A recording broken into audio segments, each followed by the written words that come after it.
వీళ్ళిద్దరిని దర్శనం చేసుకుంటే ఒక దివ్య దేశం కంప్లీట్ అవుతుందన్నమాట. ముందుగా మనం పచ్చవర్ణన్ స్వామిని దర్శనం చేసుకున్నాము. ఇక్కడ బయట చూస్తే గ్రీన్ కలర్లో స్వామివారు ఉన్నారు, లోపల చతుర్భుజంతో ఉన్నారు, మరకతవల్లి తయారు అమ్మవారు ఉన్నారు. అయితే ఇక్కడ అశ్విని కుమారులు వచ్చి భగవంతుని ప్రార్థించగా వాళ్ళిద్దరిని దేవతల డాక్టర్లుగా అపాయింట్ చేశారనమాట. హరే కృష్ణ.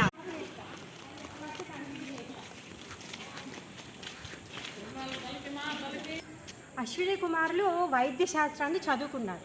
మరి దేవతాలోకంలో ఎవరికి రోగాలు, రొష్టులు, నొప్పులు ఏమీ రావు.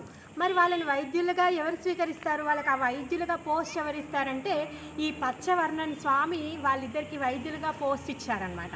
ఆ విధంగా వాళ్ళని దేవతాలోకంలో వైద్యులుగా పోస్ట్ చేశారు. మరి ఇప్పుడు 2 మందిరాలు దర్శనం చేసుకుంటే ఒక దివ్యదేశం అనుకొని చెప్పాం కదా. ఇది ప్రవాళవర్ణన స్వామి దివ్యదేశం. దాంట్లో ఇంకొక పార్ట్ అనమాట. ఇక్కడ నైమిషారణ్యంలో యజ్ఞం చేసేటటువంటి ఋషులు దేనికోసం చేస్తున్నారు? లోక కళ్యాణం కోసము.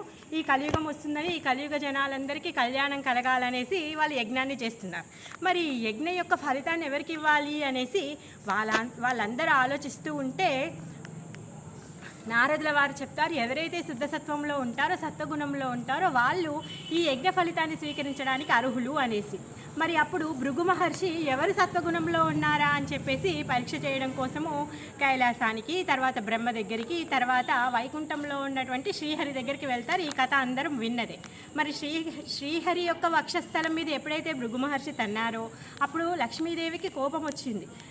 శపించబడతాడనమాట భృగు మహర్షి. తర్వాత తను క్షమించమని అడిగినప్పుడు శ్రీహరి అయ్యవారు ఈ క్షేత్రంకి వచ్చి ఇక్కడ తపస్సు చేయమని చెప్తారు. ఈ ప్రవాళవర్ణన్ స్వామి దగ్గర ఈ భృగు మహర్షి తపస్సు చేస్తారు. ఆ స్థలమే ఇది. హరే కృష్ణ.